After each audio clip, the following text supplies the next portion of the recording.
Thank you, Ron. Good morning, heart and soul.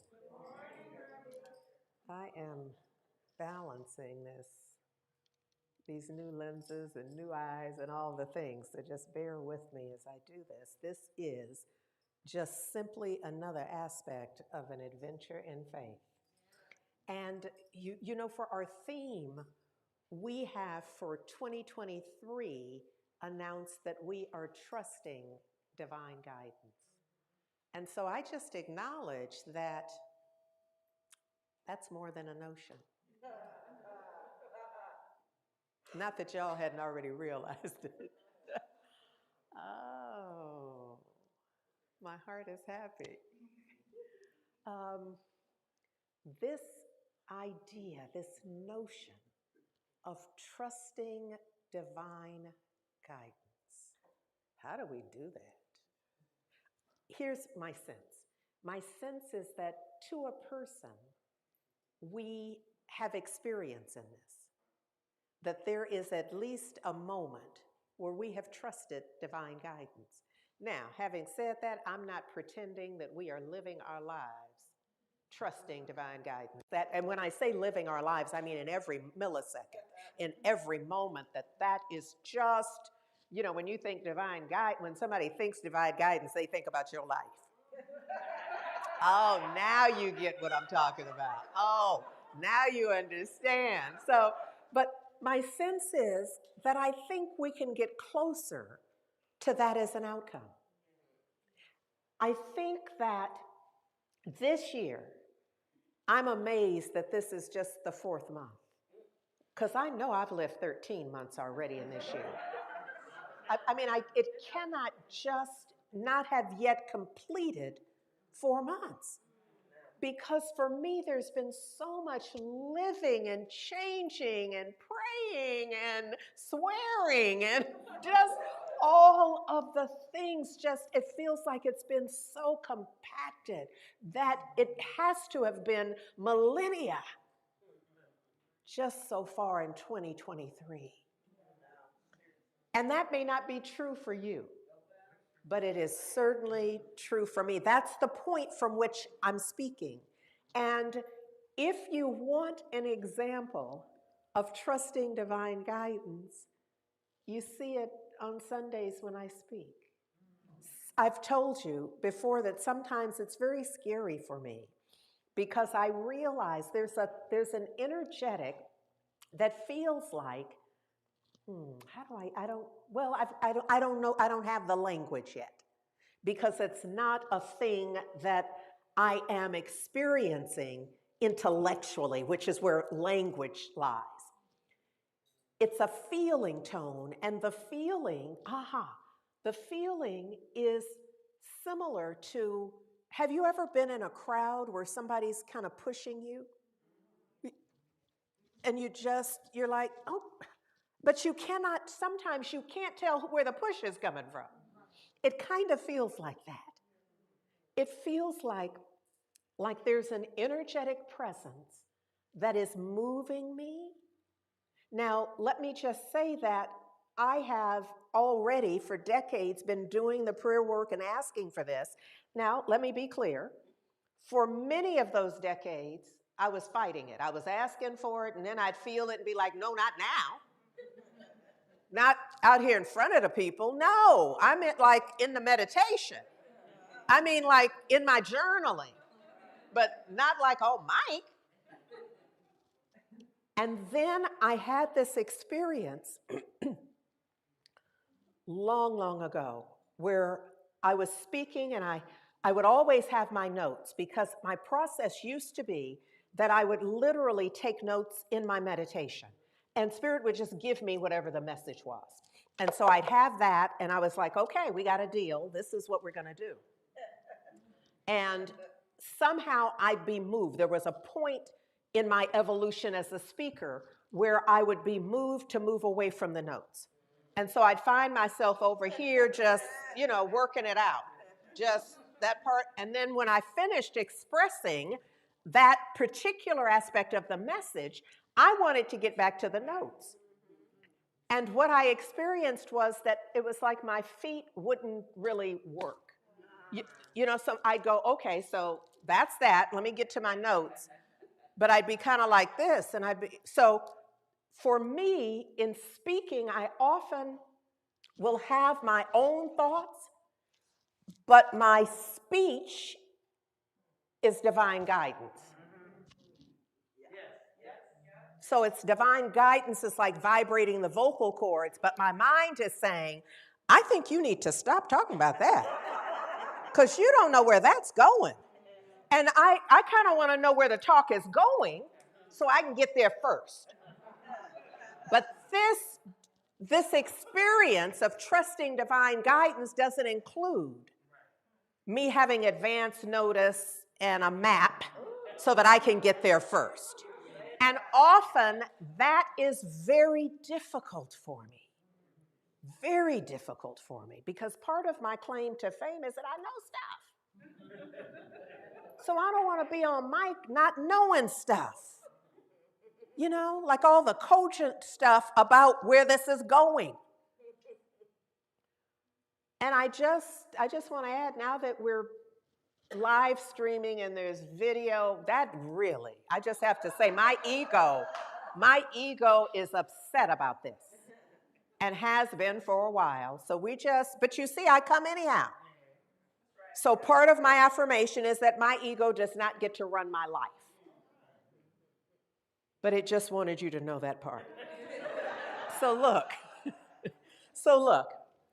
in this, I have spoken to you before about this, just how we are in this field of consciousness.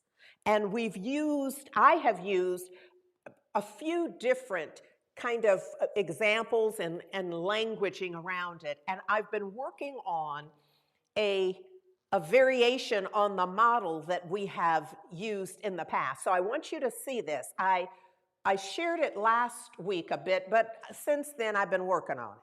And I'll continue to work on it until it gets to a place where, you know, where I really feel like it captures what we're up to. So I know at home you aren't seeing, or maybe you can if the camera is placed in a way. This is where I want us to play. This is where I want you thinking, and there's a lot to see. I get that. There's a whole little map here that's happening. But where I want you focused for right now is just right here in this lower left area where it says let go of blame and shame and regret. We're not even at the let go place. You see, this person right here is not letting go of nothing.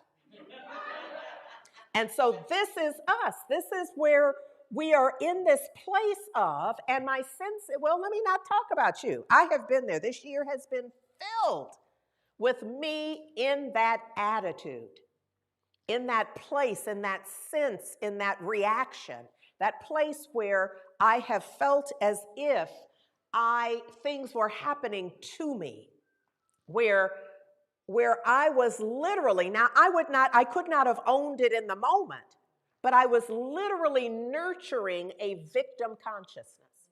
And I had evidence, I had proof, I had witnesses. You know, I could really set up the whole thing to defend I am a victim in this. Except that often by the time I got my hand up high enough, I'd be like, girl, you better get that hand down. Because I also simultaneously at the same time recognize the consequence of standing in victimhood and declaring victimization as the life theme of the moment. Here's what's important. As you can see, there are various stages.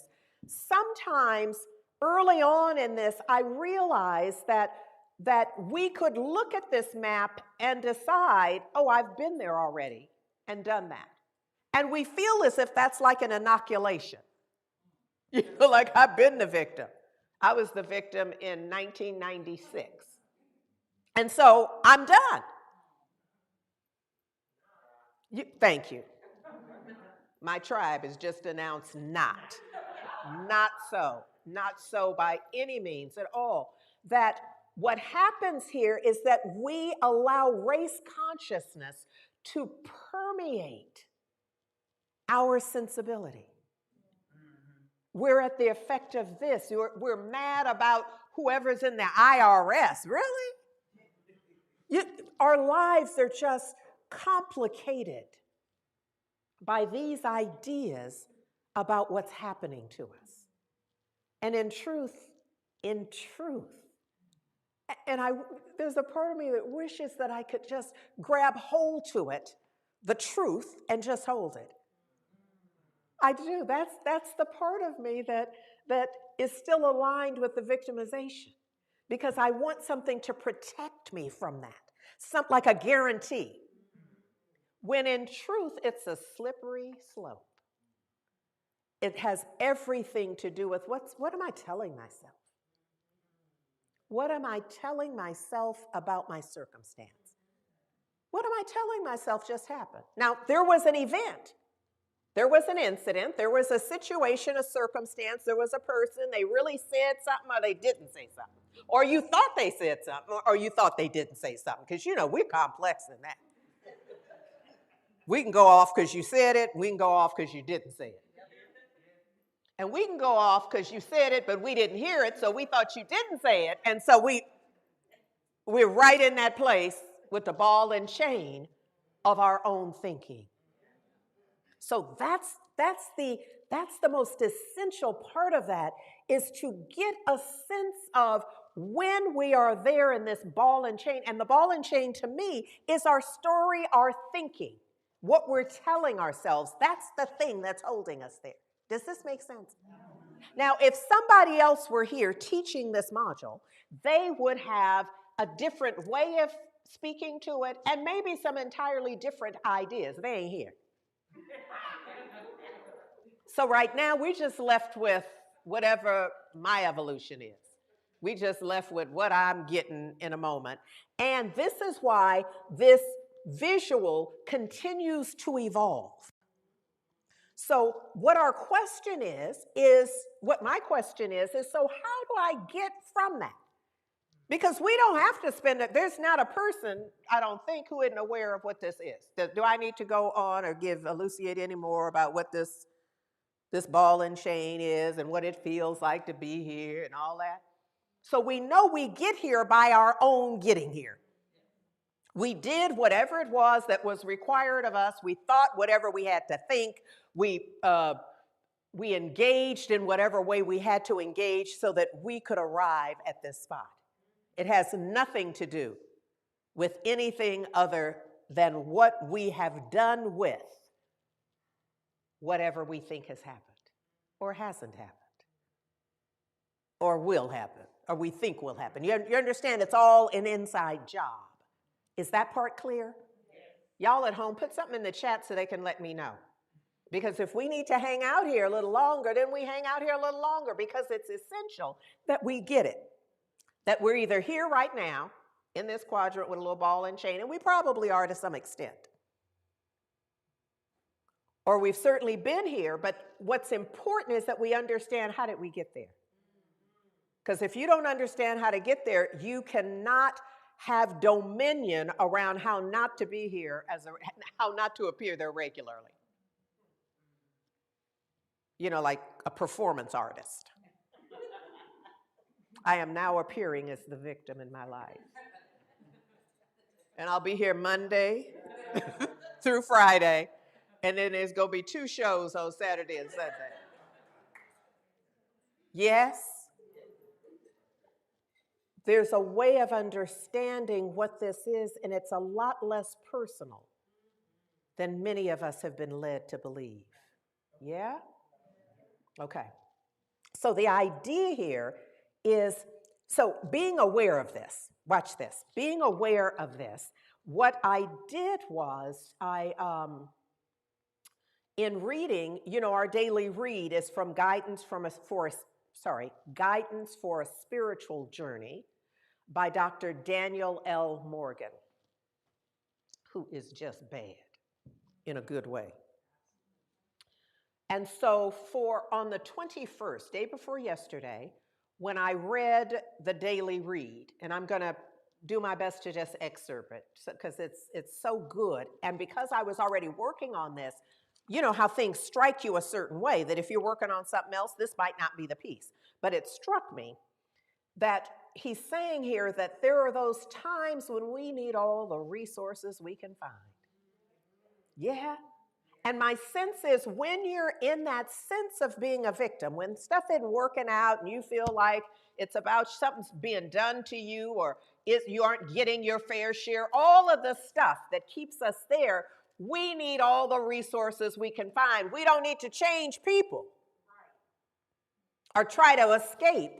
What we need is all of the available resources to assist us in creating and maintaining, he says, a constructive attitude toward life. Because I'm putting in contrast a constructive attitude toward life to a victim consciousness. The contrast there. So he's saying you want to change that. He says there are definite keys to opening up the divine, opening up heaven to allow our needs to be met, to let out our good. He's saying that the fundamental idea is that the universe is overflowing with all manner of good things. So if you're over there huddled with your ball and chain, you just out to flow. And that's up to you.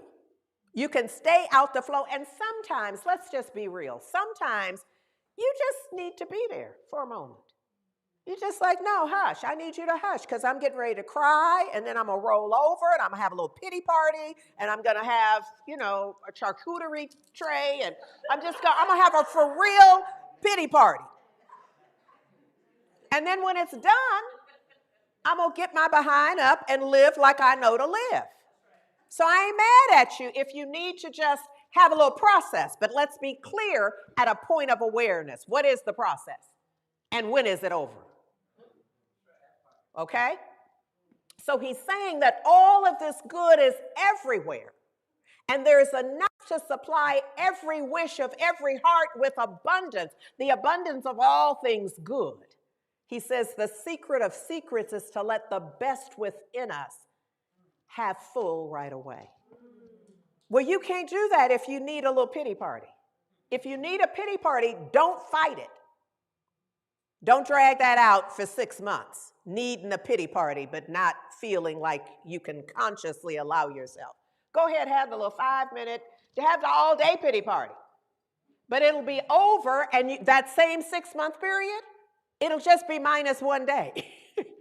And you will instead be actualizing the secret of secrets, where you have the full right of way, where you give the full right of way to the very best that's in you. And that's up to you what that best is. Your best is not my best is not his best or her best. It's your best. You do the best you can in the moment. So you may not be at the point where you can forgive the whole thing, but there's something you can do better than what you're doing. And that's the calling. Yes? And he's saying the problem is most of us have failed to do this. So look, then today, it's just like the part 2 of that. But remember, this is what we do. We focus in on what matters to us. And what is mattering to me is I'm working out the lower left, the upper left, the lower right, the upper right. So this is what's on my mind is how is this really working? How have I seen it work in my life? And so I see this question that he poses this morning. How much are you worth? Well, if you're over there in that lower left corner, the answer is not much. Or for some who are really kind of crunched into the cut of the corner, it's nothing. I'm not worth anything. But it's on that continuum of not worth anything to not worth much. But that's not the truth. Dr. Dan tells us every person comes into this existence with the secret of creation contained within them. Don't you wish they taught this in kindergarten? And then repeated it in every class in every grade so that it was drilled in, because when we have those moments of the ball and chain, you just look at it and say, yeah, this is nothing but a moment. Because the truth is what? that I come into this existence with the secret of creation contained where? Within me. Says the greatest discovery an individual can make is that I am spiritually equipped to handle the problems and the task of this life. Did you hear? The change is cracked open. Did you hear the sound of freedom? In the awareness, it's an inside job is what I come to tell you. It's an inside job and has everything to do with what are you thinking? What is the story you're telling yourself? You cannot be a victim and think, I'm spiritually equipped to handle the problems and tasks of this life. That I have all of the weapons, all of the resources for every encounter, and I'm equipped with the necessary qualities, attributes, and capacities which enable me to make a success of my life. You can't even get, from a victim consciousness, you can't even get through that whole sentence. For the one who gets through the sentence, every link is cracking open. It's the sound of freedom. As an affirmative key, you just have now an affirmative key. You're affirming in a way that opens the links. Those links cannot hold you. So the ball and chain, the situation, the circumstance, those people on the job and the neighbors, they still there. But you're not linked to them. Emotionally in that same, way. He says, in other words, I have what it takes. Just say that if you would. I have what it takes. You have what it takes to be healthier and happier than you are. Bam! You have what it takes to be healthier and happier than you are. So whatever the level is, so it's not like see me later and say, well, I'm already this happy. The truth still remains the same. You have whatever it takes, whatever is required for you to be even happier and healthier. Be about it. Be about it. He says the greatest event that can possibly happen at any time, anywhere, to anyone is the discovery of this simple truth, that the kingdom of heaven is within. The kingdom of heaven is within me. Please say that. The kingdom of heaven is within me. Oh, this is our opportunity to get a really clear sense. I'm going to ask you to just put up our little diagram again for us, please. Because as you are looking at that lower left image, I want you to see it emerging. I know there's no emergence implied in the way it is now. You see the ball and chain. But remember, we've just cracked those links. So maybe you don't see the movement, but feel it. Feel the emergence of it. Amy McLean wrote a song called The Other Side. And in it, I want you, while you look at that, I want you to hear this little lyrical excerpt of the lyric. She asked in the song, what's on the other side of your disbelief and all the things you're trying to hide? She says, give up your foolish pride. I want you to see that you in the lower left consciousness, giving up your foolish pride. Giving up your attachment to the story that puts you there, that holds you there. She says, we all know the pain and injury. We all have scars and achy, stiff parts, but you're not the victim of these. Come on now. This is the place where we tell ourselves the truth. You're the choices you make now to face up or look down. Now, I know you see him looking down. But in our consciousness, what are we doing? We're beginning to look up. We're beginning to get a sense of there's something more on the other side. Thank you, Amy. Thank you. Thank you, Valerie Joy. On the other side, this idea that, what does she say? You got to find a way to love the life you're creating today.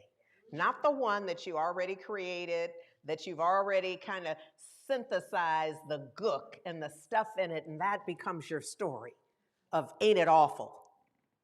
Wasn't it awful? The origins of my beginning, or year before last, or even this year, or this month, or whatever it is, you've got to find a way to love the life you're creating today. Earlier in the song, what I love about this song is there's so much there to unpack. But for those of us, because our attention today is focused on that image of us, in that consciousness of what's been done to us or what wasn't done to us, what we had or what we didn't have, that idea, because we are there, she sings about, in the lyrics, she says, sing yourself a song. And my sense is this singing a song can be a part of how do we move? Because that becomes the question, I think, for everybody. Okay, I'm here now, and I'm going through all this stuff, but how do I get from here to someplace else? If you put it up for me, please. That will, okay. So we're here, and so how do I let go of blame and shame and regret? How do I move from there? And some of it is because what got you there is what you're telling yourself. And I love, y'all know that, well, some of you, because I've shared with you that as a youngster, I stuttered as a child and had speech therapy. And what I remember of speech therapy was that we played games. We played, in particular, Candyland. Now, I don't know the secret of all of that, but what I know happened for me is that I was engaged in thinking about something else while I was given instruction. So that's probably has a lot to do with how I am as a trainer and a facilitator. That I recognize that there are auditory learners that you can just a talking head is plenty for them. But for a lot of us, something else has to happen. There has to be another level of engagement, and often a song will do it. This idea of singing a new song, because, come on now, there's a song that he's singing right there. Y'all remember James Thunder Early in Dreamgirls? There's a point at which James Thunder Early is performing and singing. He said, wait, hold it. I can't sing no more sad songs. And I want that to be an awareness for us. I can't sing no more sad songs. I can't tell no more sad stories. I cannot articulate another scene in a play where I'm the victim. If I tell it, I'm going to make up another part for me. Even if I've seen myself as the victim, the way I'm going to tell the story from now on is I'm going to be in a better position. I'm going to tell it from a different vantage point. Yes? I'm going to sing a new song. So Dr. Howard Thurman wrote an essay. And it says, I will sing a new song. He says, the old song of my spirit has wearied itself out. It has long ago been learned by my heart. Can you see how that's where we are when we're in that lower left in consciousness? We're at the effect of a wearied spirit from the song, the story we've been telling ourselves, what we've been singing. It repeats itself over and over. It could be, I'm not worthy. It could be because my mama didn't and my papa couldn't, that I am fill in the blank, or I'm not fill in the blank. And so we do this over and over, bringing no added joy to our days or lift to our spirit, he says. He says, I will sing a new song. I must learn the new song. What? For the new needs. But you don't have no new need if you just go stay where you are. So this is for those who are willing to evolve, those who feel a change and a divine opportunity that is something more. So if you're there, keep listening. If not, go get something. Go have a drink of water, take a quick bio break or something. Said, I must learn a new song for the new needs. Says, I must fashion new words born of all the new growth of my life, of my mind, of my spirit. I must prepare for new melodies that have never been mine before. Because that's what this movement is going to be. You may never have said or thought or done the things you're going to be required to do. Remember, I told you that I'd get over here and just be all about it and then think, oh, how am I going to get to the notes? And I was like, but I got to get to the notes. Because what am I going to say without the notes? And Spirit would be steadily saying, just this part right here, say this. I'd be, no, because that's not in the notes. I already got the download.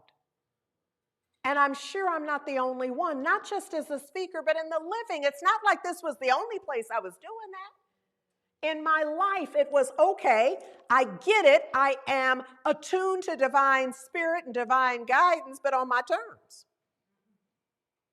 Today's Wednesday, Lord. We're not doing that. On Saturday, Saturday's our day.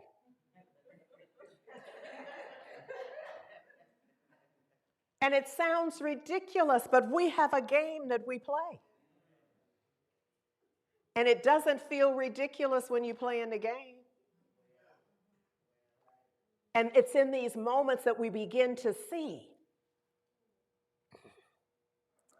this opportunity to rejoice. Dr. Thurman says, rejoice in each new day. There's no way to stay in that victim consciousness, rejoicing every day. He says, this day, I will sing a new song unto the Lord. This day, I rejoice. Now, that essay was the impetus for a songwriting session that Etika Luckett and I had several years ago. And out of that was born the song, out of her brilliance and love, my new song. And so I've asked Valerie Joy to play the chorus of it. And I'm going to ask us to sing it. Because why? We already have a story we're telling ourselves, and I want to interrupt it. I want to interrupt it with a reminder that we can sing a new song. The part we're going to sing, and Valerie Joy, start doing whatever you need to do. Say, I'm ready to sing my new song. I'm ready to right old wrongs. Step by step and note by note, I will sing my healing song. This is what I'm inviting you to sing along with Valerie Joy.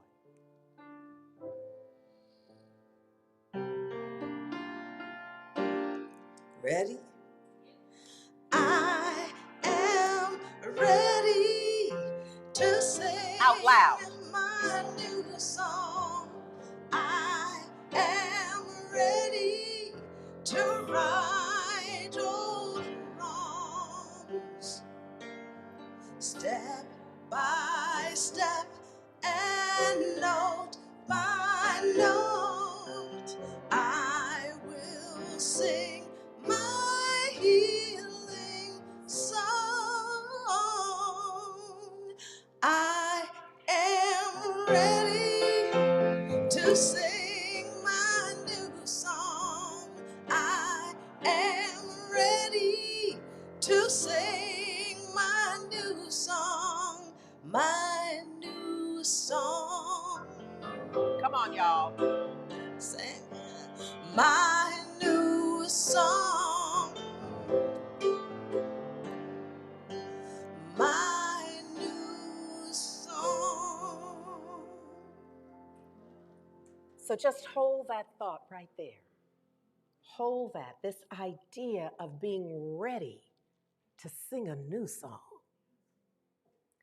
Genevieve Barron says, so just you holding that, I want to breathe this into that. The power within you, which enables you to form a thought picture, is the starting point of all there is. In its original state, it is the undifferentiated, formless substance of your life. So your readiness to sing a new song means a lot. It means a lot more than you can imagine, even if you don't sing the song. Your readiness and willingness to sing a new song begins to form a new picture, to mold a new reality. It means that in that readiness for a new song, you're already visualizing beyond the old song, or you just be ready to keep singing the old song. So there's something that is happening on the inside that is shifting the circumstances and conditions. It is, she says, the condensing, the specializing power in you. She says that might be illustrated by the lens of a magic lantern. Now, I have read this, I can't tell you how many times, but for the first time I thought, magic lantern? What is she talking about? And what I pictured in my mind, because I stopped right there, was like the kind that you rub for a genie. But the rest of it then didn't make any sense. And so what I found is the magic lantern slide projector is what she's talking about. This one is circa 1895. So it's the precursor to the first movie projector is what it is. Just leave that there for them, please.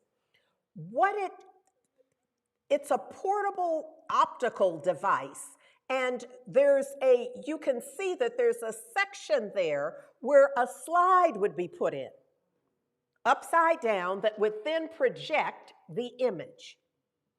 So it was first developed as an aid to scientific inquiry, as a primitive device that required a sequence of lenses, transparent slides, and a light source. Originally, they used whale oil, and finally, an incandescent lamp. But the idea here is that this is how it operates within us. This is how an idea gets outpictured. So this is what she's talking about, is our inner process. She's likening to this magic lantern. And you can imagine back in the 1800s, this was magic. Like, what? They got pictures of how they doing that? And it was by refraction. So it's the use of light. And that's, as light beings, that's what we're doing all the time. As light beings. So look, as a human thinks, so is that human. And so is that human's nature. So this new song idea is to shift our nature, to shift the way we're thinking and what we're thinking of. We are shifting from the inside out. So let's go back to our diagram. Let's go back to how we flow in consciousness. Remember, Dr. Dan asked us earlier, how much are you worth? So there's something about each of us coming into this existence, he says, with the secret of creation contained within us. Can you imagine? But he says at first, none of us know it, that we had it all the time. We already have whatever is required. The kingdom of heaven is within. Amy McLean wrote a song that is You're Worthy. And in it, she simply says, open your eyes. Open your eyes. And I'm going to add, look up. Open your eyes from that lower left. Open your eyes and look up. Now, in succeeding weeks, we will be looking at our movement in consciousness. But we're starting right here, because this is perfect, and to know that you are worthy.